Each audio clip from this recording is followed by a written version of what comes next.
All right, Man Cave Influencers, we are back.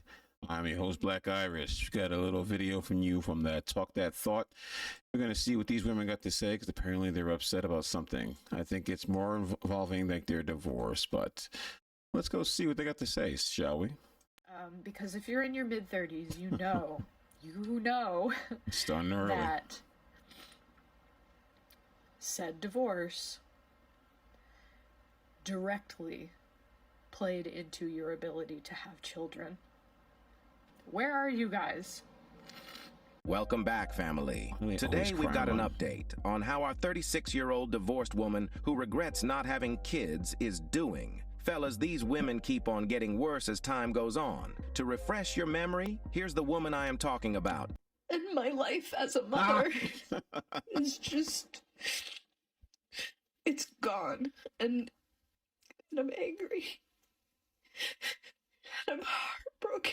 You know, I remember I saw The Matrix Reloaded, and there was a scene when the Oracle was talking to Neo, and she was just like, you know, we can't look past the choices we make. And I'm like, that has to be the most dumbest line I've ever heard in my life in the history of film. And then TikTok was born, and you start hearing women crying about divorce as if they never knew that divorce would end this way because they lived in this deniability of just, no, it's just not possible. It won't happen to me. I'll get divorced and live a great life because everyone else online says they're living a great life. So I have to just believe them. Yeah, that line makes a lot more sense now. You can go watch the full clip on the episode 8 of my Modern Women Hitting the Wall Hard and Humbled series. Basically, this woman divorced her husband and finds herself at 36 years of age with no kids regretting her life decisions. Now, about a year later, let's see how she is doing. I would really appreciate tapping into the mid-30s divorced women TikTokers. Misery love comes me. I don't know where you are, but I need you. I'm looking for the women who are several months, if not several years, out of their divorce. Mine was in the fall of 2020. And I just want to talk to you guys and hear from you guys about just, like, how the fuck you do it. You don't. How do you carry on? You can't. How do you not let this destroy you? Because if you're in your mid-30s, you know that said divorce directly played into your ability to have children. Where are you guys? See how she, instead of going to a therapist, she's talking to other broken women on TikTok. Women love to say, men need to go to therapy. You guys don't know how to get mental health and this and that. And don't get me wrong, women do go to a lot more than men do, but let's keep it real. To be fair, none of you women know how to do that anymore. Now you go on TikTok because instead of talking to a professional who knows how to help you get through this, if you choose to let them help you, no, what you rather do is go and have be a broke biatch, then talk on TikTok to a bunch of broken biatches who can all agree that you're broken and a big broken biatch. You don't get the mental health you need. You don't get to cope with it. You just get to adjust how broken you are by pretending the broke isn't broken until you get to that point where you have no choice, which what I guess was a year later. You got divorced. I think you're in your 30s and you have no children. Clearly, something went wrong. I'm not saying it's just your fault. Of course, I'm going to say men are probably responsible too, but you're coming out here and you're just looking for sympathy votes. And do you need me as badly as I need you? Or have you somehow miraculously figured it all out? And either way, I want to hear from you. Yeah, it's called you're being pathetic. You need someone to make yourself feel better. See, you don't know how to dust yourself off and get back out there or learn to move on or not make the same mistake over and over again, but you will. Men don't have this problem, have to learn how to move on. We deal with our grief in silence. We do what we have to do in silence, and guess what? We move on and do better with ourselves. Women have to come on here and look for other people just as broken as they are to feel better. 1 year later, and she's still looking for sympathy from other miserable people on TikTok. This is a pure demonstration on how misery really loves company. Let's watch some more sweet tears. The hardest part of my divorce, and I don't know if this is the case for other people, but for me, the hardest part is feeling like I am perpetually in an alternate timeline. And it feels like that because I never pictured a future or a reality where I wasn't going to be with my ex-husband and the So why'd you get community divorced? and family that we had. And I just find myself, like, over and over experiencing these moments of, like, just, it's not supposed to be this way. So why'd you get divorced? Or, like, I feel like I'm in the wrong timeline. I had a moment this morning where I was emptying the dishwasher and just putting dishes away, and I just broke down thinking, like, this isn't supposed to be my silverware. So why'd you get divorced? This is not supposed to be my plates. This Why'd isn't you- supposed to be my kitchen. Okay.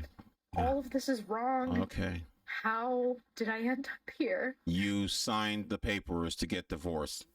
Like, why is this so difficult? Why are you pretending like you don't understand? You got a divorce. You wanted a divorce. I don't care what the reasons are. You chose it.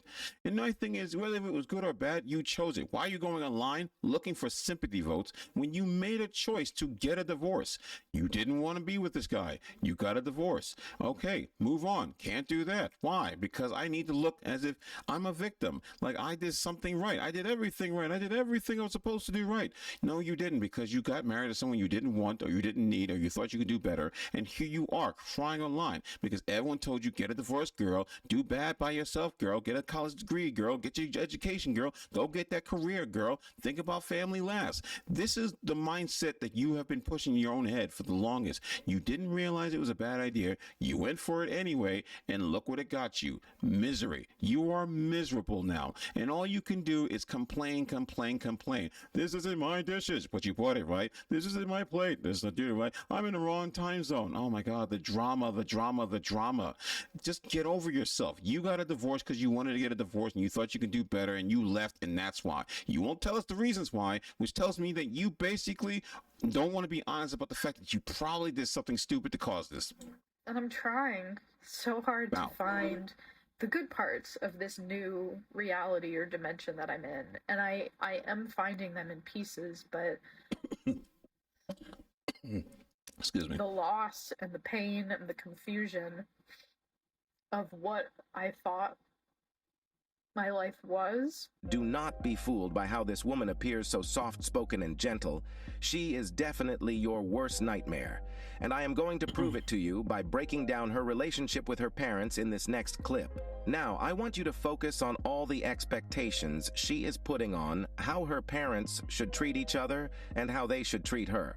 Today is my parents' 43rd wedding anniversary, and normally when people have an anniversary or they're thinking about someone that they've spent so many years with and love, they have lots of things to say, lots of photos to share, lots of gross I love yous. And this is what my father posted.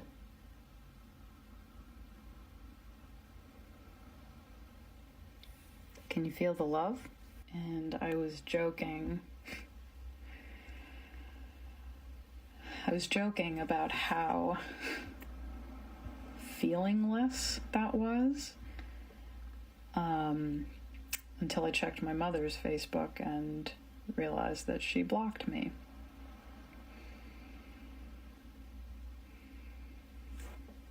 And I should not be shocked by this, because the last time she spoke to me was on Christmas Eve, which was after an argument when I finally opened up to her that the reason I'm so hurt by her actions at that time and throughout the years is because I have never felt unconditional love from her or my father, and that I didn't really want to keep going anymore. Yeah, welcome to the world of being a man. Unconditional love. I think it's rich. A woman talking about unconditional love. You can't even unconditionally love a man that you're with because you can monkey branch another person. You know, women are all about unconditional love when it comes to them, their children, their dogs. But when it comes down to a woman getting hurt, oh, now all of a sudden unconditional love is, it's about me, and we shouldn't do this to people and all the other nonsense. Men go through this every single time. When you want to divorce them or leave them for someone you quote unquote think is better, you have no problem with unconditional love, or you make excuses to justify your actions. Clearly, your parents have been thinking about this about you for quite some time, and you want to use them as the excuse to blame them. And her response was to hand me the phone 24 hours after this conversation happened, to hand me the phone and tell me to call a hotline or a therapist, and then left the room. Yes. Yeah, that's what you're supposed to do. I told her to come back in the room to have an adult conversation with me and to share with her that what she had just done was the most dangerous thing you could do to someone who is struggling with their mental health. What are you talking about? She's telling you to go to a professional. Clearly, she doesn't want to handle this and she doesn't want to deal with it. And I'm pretty sure you've been probably bothering them about this for so freaking long that they got tired of hearing it. You got a divorce because you chose to get a divorce. And now you want to go to your parents and complain to them all day long. It's like women think that your family and your spouse or your therapist, and we're not any of that. Go to a specialist and talk it out with them. The people who know what they're talking about, then that they know what they're doing. Stop going to your parents and telling them, fix my problem or listen to my problem. They got their own problems. You're a grown woman. And, oh, you don't do this to a person with mental health issues? So? She gave you the phone and told you to call someone who knows how to handle this. You just want to be babied for the rest of your life because you made life-changing decisions. So for their 43rd anniversary, I'm going to celebrate by not celebrating. It's not yours. Doesn't matter. Coming clean about the second most difficult part of my divorce, which has been abandonment from my parents. Her parents have been married for 43 years, and her sorry 37-year-old self thinks that she can tell her father what not to say on their wedding day anniversary. Yeah. Do you see the entitlement that I'm talking about now? I really applaud her mother for being so harsh with her because she has known her daughter for over 35 years, and she knew that she was threatening to end her life just for attention. In this next clip, you are going to see how she is going to react to her mother advice on how to... And that's the whole point. It's for attention. Most people that claim, oh, I'm gonna delete myself. Gotta be careful, can't use the actual word. That want to delete themselves, they always call 911 before they do it. They're not going to do it because they would have just done it. Trust me, the people that do it, don't ever pick up the phone and call. Don't go to family members. They just do it in silence. So you're doing it for attention, which makes you an attention seeker. You're not an SI. You're just an attention seeker who can't handle the crap that you're going through. So you basically try to bring as many people as possible with you. Keep and treat a man. You will see how Clearly her she's still twisted alive. feminist mindset will push her to draw conclusions on the dynamic of the relationship between her parents. Then you will understand why her mother completely cut her off. My mother worked full-time. She went to grad school.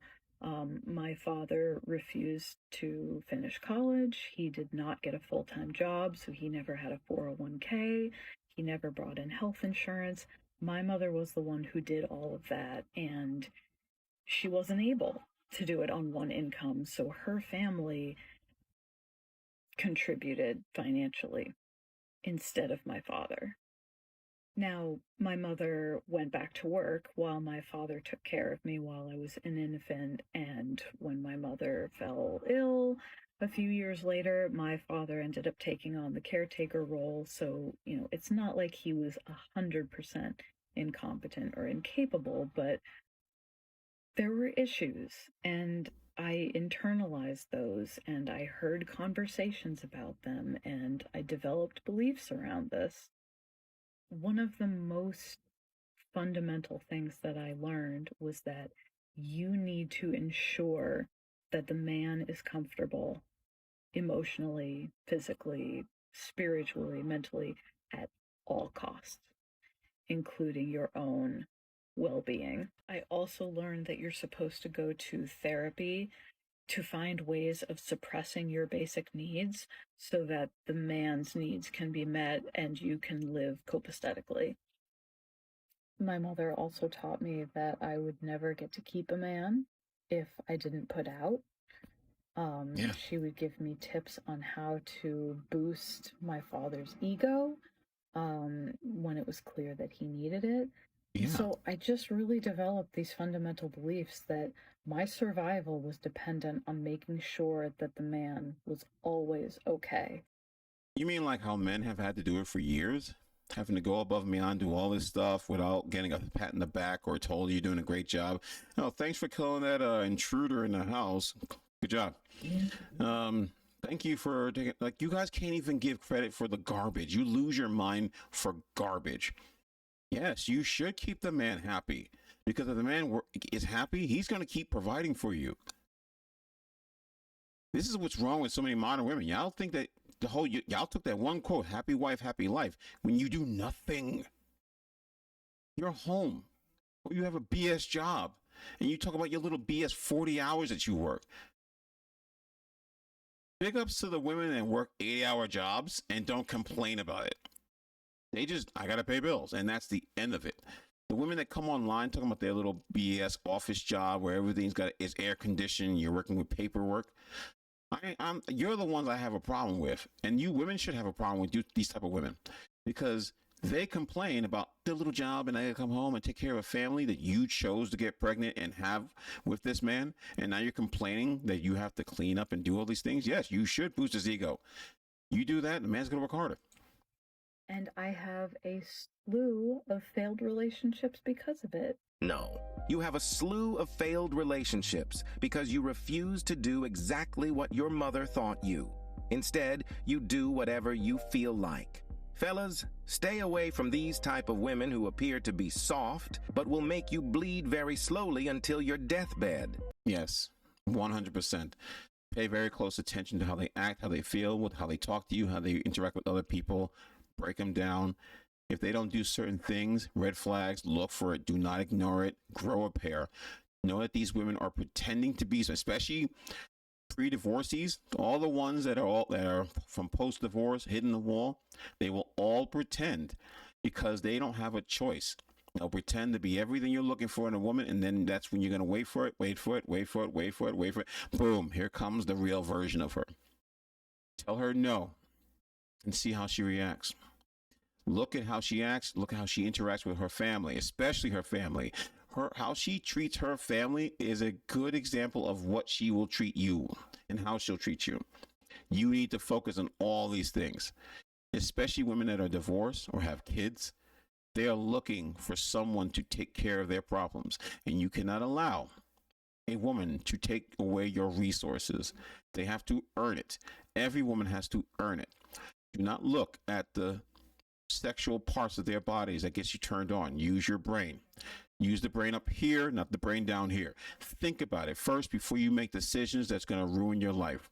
Because once you put a ring on that finger, or you put a bump in the oven, a bun in the oven, whatever, you're going to start realizing that you just made a mistake. And by that time, 18 years later, you'll learn that it was a mistake.